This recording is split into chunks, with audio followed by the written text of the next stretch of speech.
نبی مرد ہوتا ہے، نبی ہمیشہ مرد ہوتا ہے، عورت نبی نہیں بن سکتی، اور جنات کے لیے بھی انسان ہی نبی ہوتا ہے۔ یعنی جب ہم نے یہ بات کہی کہ نبی کے لیے بنیادی طور پر 4 اوصاف کا ہونا ضروری ہے، انسان ہو، مبعوث من اللہ ہو، معصوم من الخطا ہو، مفروض الاتباع ہو، تو کوئی بندہ کہ یہ چاروں صفتیں تو عورت کے اندر بھی ہیں، عورت بھی تو انسان ہو سکتی ہے، عورت بھی مبعوث من اللہ ہو سکتی ہے، تو پھر ہم نے کہا نہیں، بات اچھی طرح سمجھیں۔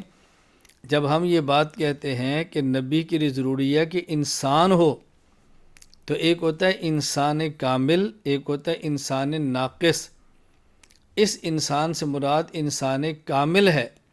اور انسان کامل مرد ہوتا ہے، عورت نہیں ہوتی۔ عورت ناقصۃ العقل بھی ہے، عورت ناقصۃ الدین بھی ہے، اس لیے عورت کبھی بھی نبی نہیں بن سکتی۔ اور یہ بات بھی ذہن نشین فرما لیں، چونکہ نبی کے لیے انسان ہونا ضروری ہے، فرشتہ انسان نہیں ہے، جنات انسان نہیں ہے،